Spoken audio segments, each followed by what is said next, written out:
this. So now we've talked about how do you bring people into your service to win them to Christ. They become attenders. How do you turn attenders into members? Give a warm welcome to Ashley Ure. Hey guys, do me a favor, stand up, don't leave your seat, just stretch it out. We're tired, I need to stretch it out. Don't punch your neighbor in the face, but maybe do one of these. Like Rick said, my name's Ashley. You might notice I'm not, one of these things is not like the others. I'm not a senior pastor, but I was on staff at Saddleback for about a decade, and during that time I had the privilege of leading. You can have a seat now too. If you feel like you've stretched, sit back down. Had the privilege of leading in our orphan care initiative and our HIV and AIDS initiative, and mobilizing hundreds of people locally and globally to serve. So have watched these principles work in my ministry and in my church, but beyond that, I actually started attending Saddleback when I was 6 years old with my family, and it was just a big tent in a parking lot. And so not only have I watched these principles work in my ministry, I've actually am a product of them. I've seen them work in my family and my friends' lives, so it's a weird reference, just popped in my head, but there used to be a commercial for the hair club for men, I'm not just a spokesperson, I'm a member too. And I'm not just a spokesperson, I'm a member too. And why I know that, I don't know. So we're going back on step 5. So turn back with me to step 5 on how do we take attenders into members in our church. And this is a really fun step because it goes from people showing up and saying, oh, I go to that church or I go to a church, to this is my church. How do we help people cross that line and become a member? And first I want to address, I think there's this kind of misnomer that membership is too big an ask, that maybe that's an old-fashioned notion, but the reality is people in your congregation are becoming members of things all the time. They're becoming members of clubs, of shopping groups, of getting the discounts, and what they need to understand is how to become a member and what's the value of membership. And the other thing that needs to happen is how do we create a climate where people want to become a member. So that's that first fill-in. As we look at how to turn attenders into members, let's create a climate that people want to join. As we're looking at creating a climate that people want to join, we look at meeting their basic needs. Jesus was so good at looking at people, knowing their needs, and meeting those needs. And there are 4 universal human desires that every single person walking onto your campus has these needs. And if we can design, we've already been talking about the way to make it attractive to non-believers, but we make it attractive and approachable and warm for everyone when we think about these needs. The first is everyone wants to be noticed. Have you noticed this with little kids? I was just with my friend's 3-year-old, and he was rolling cars down a ramp. But every time before he rolled the car down the ramp, he'd look over his shoulder. Like, are you watching me? Are you watching me? Are you noticing me? And he just had a little baby sister. And he said, the parents said, now he's gone from, it used to kind of be like, oh, are you watching me? And now he'll grab their face and say, look at me, pay attention to me. And we kind of never outgrow that inner desire, right? We want to be noticed. David said in the Psalms, I look to my right and see no one notices me, no one will help me, no one cares about me. And the reality is there are people sitting in your church every Sunday and they feel that same way too. Jesus, if we look at the ministry of Jesus and the miracles of Jesus, all the miracles of Jesus are preceded by someone reaching out in faith, but they're also preceded by Jesus noticing people that were often overlooked. We see this in the Bible over and over again. You say, Jesus noticed a man with a deformed hand. Jesus noticed a tax collector. He noticed the poor widow. He admonishes the Pharisees, said, have you noticed this woman? And you can do a study of all the times Jesus noticed people and how it changed that person's life, how it resulted in miracles. So are we creating a culture where people aren't just a member of a crowd, but where they can come to our churches and feel noticed as an individual? Second universal human desire, everyone wants to be accepted. This, again, from the youngest ages. I feel like sometimes we're all still that kid at the lunch table at lunch where you've got your tray and you're saying, is there a spot for me? Is there my group? Is there a place where I'm going to be safe and be accepted? Now, I think in church culture, we can get this confused. Acceptance of a person is not acceptance of everything they do and say and have done and stand for, right? Those are 2 different things. Acceptance and approval are different, right? Jesus accepted people, but he didn't mean he approved of everything they did. Like Rick said, he accepted them where they were, but he loved them too much to keep them there. So we accept people for where they are. And as we talk about, this is about membership, but again, as we talk about evangelism, an important thing to note is that we don't expect non-Christians to act like Christians until they are. I think sometimes in our churches, we can expect people walking in off the street to already know all the lingo and to have their act all straightened up, but they don't have the Holy Spirit in them. They're incapable. So we want to accept people, but not necessarily approve of everything that they do. Number 3, everyone wants to feel needed. Now, this I think is a strength of smaller churches. Each size of church will excel in some of these and maybe need to be more intentional in others. I'm engaged to an amazing guy, hi Jonathan, watching online, who's part of a really small, opposite of Saddleback, 50-member, teeny Korean American church. And in his church, it's clear to see if you show up on a Sunday that there are needs that if someone's not moving that chair or turning on that soundboard, it's not going to be done. In my church, it's a little of a bigger production, and it's easy for me to miss that my contribution is needed. So regardless of the size of our church, we need to be communicating that people are needed, that we need you and we need your gift here in this body. Number 4, everyone wants to be loved. This is understood, right? And it's deep within each of us. I don't know if you guys have had this experience, but sometimes when I'm out, at a restaurant or, in a service interaction and you get that grumpy person, sometimes I love to see, can I love them in my short little interaction enough that, sometimes you watch their whole demeanor change. And I'm like, wow, if me and my little bit of just caring about them and noticing them while they, serve me my tea at the coffee shop, if that changes their demeanor, think about if we get a whole, weekend service to show someone love, how is that going to change their whole outlook? How is that going to create an environment where they would want to be a member of our church? The truth is, and we see this here, all around the world, growing churches love and loving churches grow. So what are some practical ways, if we know that these are the needs, what are some practical ways that we can meet these needs? Well, hate to tell you, pastor, hate to tell you, church leader, if you want to know how warm is my fellowship, you got to take the thermometer and put it in your own mouth. That you can say that your church is warm and loving, but unless you yourself are modeling being warm and loving, the reality is all your members in your church are going to follow after your example. So here are some things that we as leaders can do to affect this.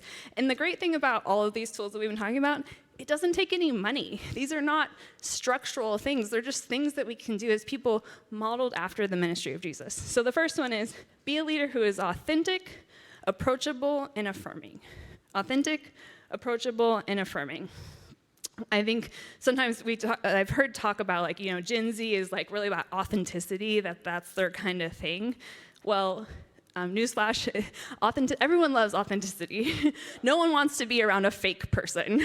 That's my biggest turnoff is if you feel phony, I'm out.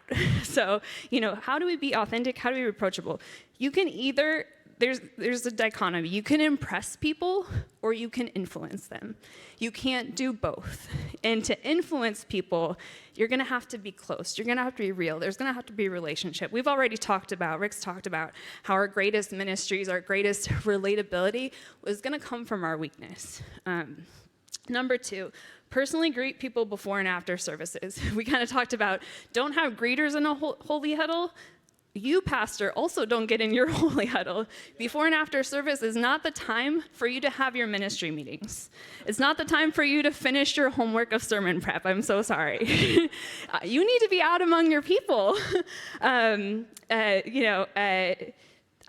My fiance told me this story that broke my heart as a church leader. He said when he moved to Boston for school that he had gone to this big church of a pastor that he had really admired, read all his books, that sort of thing. He went up to, I don't even think it was the main guy, it was probably his executive pastor after service and was like, I'm so excited, I just moved here, great sermon, how do I get connected? And the guy did one of these. That's not my job. Maybe go talk to somebody over there.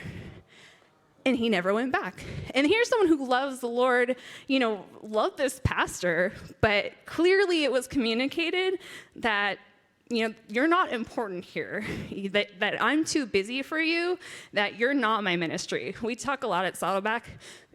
People are your ministry. Interruptions, those are often the big ministry moments. So are we making ourselves available? Write that down, Rick says. Interruption is your ministry for you watching online. Rick is yelling in the audience. Interruptions are your ministry. Make yourself available. Be approachable. Personally greet people before and after services. Number 3, same idea. Take the time to memorize people's names. We were just texting in the front row with one of the people I think is the best at this on our church, and he's a guy who was an elder in our church, and he just had this incredible gift for memorizing names. I'm horrible at it. I go for the handshake. And I'm so making the contact that I'm missing the name. So a helpful tip is if you can use their name, if you're like, oh, Sally, nice to meet you, Sally. Sally, how many kids do you have? Oh, that's awesome, Sally. Tell me about, don't be weird, but, repeat their name and you'll remember it. Or, if you're at a place where it makes sense or on your phone afterwards, write it down. Remember what Rick said about writing down. And so this guy that we're talking about, David Sean, he's an elder at our church. And when I was a student, way before I was in ministry, he, from one interaction, remembered my name and called me out on the patio probably a month or more later.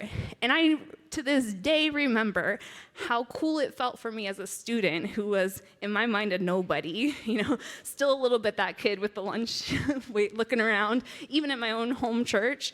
The fact that an elder of our church had remembered my name, that was huge to me. That made my big church feel like it was my church, as did a lot of other things that we'll talk about in the ministry section. Number 4, like Jesus, give people a look, a word, and a touch. A look, a word, and a touch. Now, don't be creepy, right? This is the age of, there's a lot of ways to do touch poorly. That's not what we're talking about. Give friendly hugs. If you need kind of advice, here to here. Very safe place to touch. You can do it. When we walked in this morning, JD, the tech director, said, kind of in this shocked thing, Pastor Rick came in and he hugged all of our volunteers down the line. And I was like, oh, so it's a normal Friday morning? Because Pastor Rick is so good at this. He's like, have you hugged your pastor today? And I can tell you that our members love the hugs. I'm 36, so that's why I'm so stoked to be getting married, and God has been so good. But I can also tell you that there were really long seasons of singleness where some of the only hugs that I got in my life were at our church. And I can tell you that there's people in your church of all ages, and that's true for them too. And so the things that we're talking about make a difference in their life beyond that hour and a half that we get with them every week. Number 5, write all letters, emails, and texts to members warmly with love as you would write to your own family. Always tell them how much you love them. I don't know if we have Rick people who followed Rick's ministry in the room, but if I say, have I told you lately? I love you. See, we know it. Our church knows it. He's really good at communicating how much he loves us, and we feel it and we know it. And you can do the same with your church and do it in the way that's true to your personality. Again, that authenticity thing.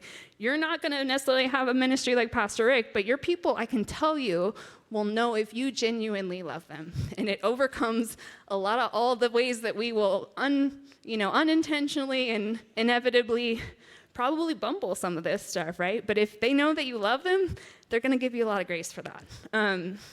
I struggled with this coming into ministry out of grad school because I'm a big nerd. And so I came and was writing my emails like, dear sir, and was trying to throw in all my, fancy grad school language. And I finally realized it's a lot more effective if I just write like I'm talking to them. And then the other advice that I would have that's not on here is people are busy, write for a fast read. So use your bullet points, make your call to action really clear, make it bold so that they can read it. People are busy. If you know what you want them to do, write warmly, but also write quick because that honors their time. Number 6, use humor with people because it relaxes them and it builds bridges. We know this is true, right? We like to say we take God seriously, but we don't take ourselves too seriously. You've probably seen that with our team today. And hopefully it's endeared you to us and not creeped you out. Number 7, position your church as a family, not an organization. This is biblical, right? We are a family. I have more in common with every one of you than I have with another, white, 36-year-old girl from Southern California because we're going to be together in heaven, right? We are a family. And that's another way that we always position the way that we talk about it. It warms up our fellowship. Number 8, celebrate the diversity of your members. Now, this is not just racial diversity or socioeconomic diversity. We have diversity in all sorts of ways. We have diversity in church backgrounds, maturity levels, non-essential doctrines. It's an election year. We have diversity in political beliefs. It's kind of a tough one, right? And to not only accept people, like we talked about, but to celebrate that they all bring something different to the table, and without it, we're missing something. If we're all saying the same thing, we are missing something in our body. We can see, obviously this is biblical. 1 Corinthians, there are many different kinds of spiritual gifts, but it's the same Holy Spirit who is the source of them all. There are different kinds of service in the church, but it's the same Lord we are serving. There are different ways God works in our lives, but it's the same God who does the work through all of us. And these things, so we're going to concentrate, the next verse, let's concentrate on the things that make for harmony and the growth of our fellowship. And we're going to, let the rest be non-essential, right?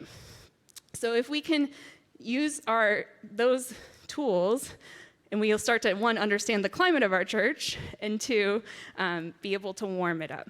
So that's the first step for how do we turn attenders into members. Number 2, the second way we turn attenders into members, communicate the value of membership. Let's communicate the value of membership.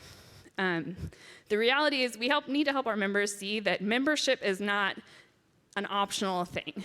And we hear a lot, especially I think nowadays, people saying, oh, I like Jesus, I think that's cool, or I watch online, but I don't really feel the need to be a part of a local church body. Well, we say that, if the church is the bride, that's like saying, I like you, but I think your wife's kind of awful, like, can we hang out, but can you leave her at home? That'd be great. Like, we would never do that, but that's what we're saying if we say that we don't need the local church.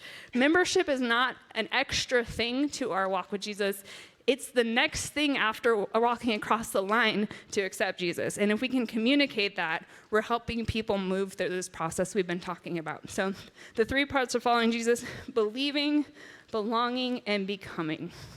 And helping our members see, turn that page. You'll never become the believer you're supposed to be until you belong. The reality is there's 30 commands in the New Testament, all the one another's, love one another, serve one another, that you cannot do unless you are part of a local church fellowship. It is help people see membership as a essential step of spiritual growth, not an organizational ritual.